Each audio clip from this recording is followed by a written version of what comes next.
বাংলাদেশীৰ আক্ৰমণত গুৰুতৰভাৱে আহত বিএছএফৰ জোৱান। সীমান্তত কাইটিয়া তাৰৰ বেৰৰ সামগ্ৰী চুৰিত বাধা দিয়াত আক্ৰমণ। আহত বিএছএফ জোৱানৰ নাম ছাহিদুৰ ৰহমান। বাংলাদেশী চোৰৰ দলবদ্ধ আক্ৰমণত গুৰুতৰভাৱে আহত সীমান্তত কৰ্তব্যৰত বিএছএফ জোৱানসহ স্থানীয় 2 ভাৰতীয় নাগৰিক। সীমান্তত চলি থকা কাইটিয়া তাৰৰ বেৰাৰ কামৰ সামগ্ৰী চুৰিত বাধা দিয়াৰ বাবে বিএছএফ জোৱানসহ ভাৰতীয় নাগৰিকৰ ওপৰত দলবদ্ধ আক্ৰমণ বাংলাদেশী চোৰৰ দলৰ। চাঞ্চল্যকৰ এই ঘটনাটো সংঘটিত হৈছে ভাৰত বাংলাদেশ সীমান্তৰ কাছাৰৰ কাটিগড়া কিন্নৰ খালত। জানিব পৰা মতে যোৱা 2 মাহ ধৰি ভাৰত চৰকাৰৰ ফালৰ পৰা সীমান্তৰ কাইটিয়া তাৰৰ বেৰ মেৰামতিৰ কাম চলি আছে। প্ৰাপ্ত খবৰ মতে কালি আবেলি কাইটিয়া তাৰৰ বেৰ মেৰামতিৰ কাম চলি থকা সীমান্তৰ কিন্নৰ খালত বাংলাদেশৰ পৰা অবৈধভাৱে প্ৰৱেশ কৰে 2 বাংলাদেশী যুৱকে। কাইটিয়া তাৰৰ বেৰ মেৰামতিৰ কামৰ বিভিন্ন লোহাৰ সামগ্ৰী চুৰি কৰি লৈ যোৱাৰ চেষ্টা কৰে 2 বাংলাদেশী চোৰে। ঘটনা প্ৰত্যক্ষ কৰি ভাৰতীয় সামগ্ৰী চুৰি কৰি লৈ যোৱাত 2 বাংলাদেশীক বাধা দিবলৈ আগুৱাই যায় সীমান্তত কৰ্তব্যৰত এক বিএছএফ জোৱান।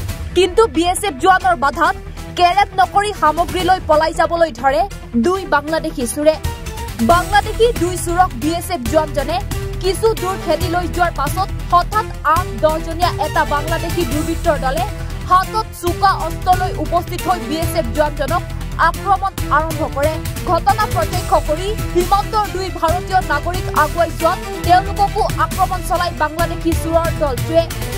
দলবদ্ধভাৱে আক্ৰমণ কৰি ঘটনাস্থলীৰ পৰা পলায়ন কৰে বাংলাদেশী দলটোৱে।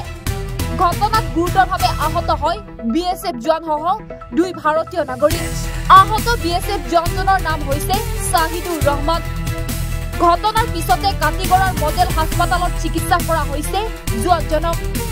আহত ভাৰতীয় নাগৰিক দুজনৰ নাম পবিত্ৰ মোহন দাস আৰু নীতিশ ৰঞ্জন দেৱ। ঘটনাক কেন্দ্ৰ কৰি সীমান্ত অঞ্চলত চাঞ্চল্যকৰ সৃষ্টি হৈছে।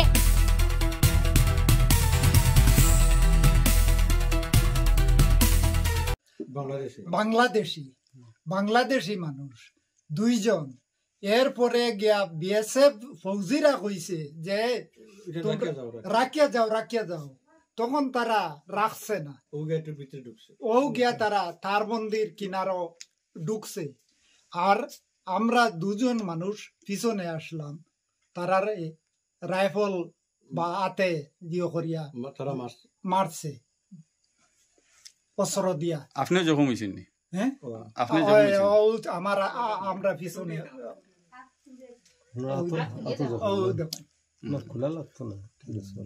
তো বিএসএফ এর কেউ জখম হয়েছে নি? বিএসএফ এর জখম হয়েছে। আর তারার কিতা হয়েছে? তারার হাত ফাটিছে, একজনের হাত ফাটিছে, আচ্ছা, আর একজনের বাইরেছে হাতটা ফাটিছে না, আর একজনের বন্দুকের রাইফলের কতন ফাটিছে। মানে রাইফল একটা বাংছে। আপনার নাম কি? কিতা দিয়ে আক্রমণ করছে তারা? তারা কিতা দিয়ে আক্রমণ? জাটা বাসর লগে একটা জাটা গাতা থাকে, তার মানে আর 10 জন মানুষ তারা আইছে।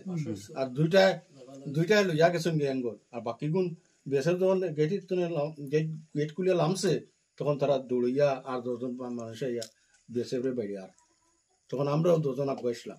আফগানির সাথে সাথে আমারও মারছে, একটা বাড়ি দাদারাও মারছে। আর বিএসএফ দুম বাইরে এনে দিছে। ঘটনাটা কয়টায় ওইটার সময় হয়েছে? তখন আজান দিলাইছে সন্ধ্যার, বিকালে বেলা একটা আজান দেয় 4:30। তো এই জায়গার নাম কিতা? কিন্নহাল।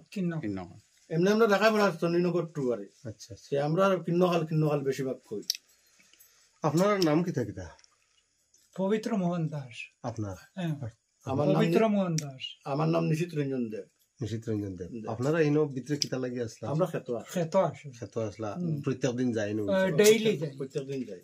মূল কথাটা হইল কি, তারা চুরি করার লাগি আইছিল। তারা এঙ্গলটা চুরি করে লইয়া যার গিয়া। তখন বিএসএফ দেখিয়া তখন গেটের সামনে তারা বিএসএফ গেছে গিয়া একটু জায়গা লামছেও। গেটের সামনে ফেক নানি, ফেক পর্যন্ত গিয়া লামছে।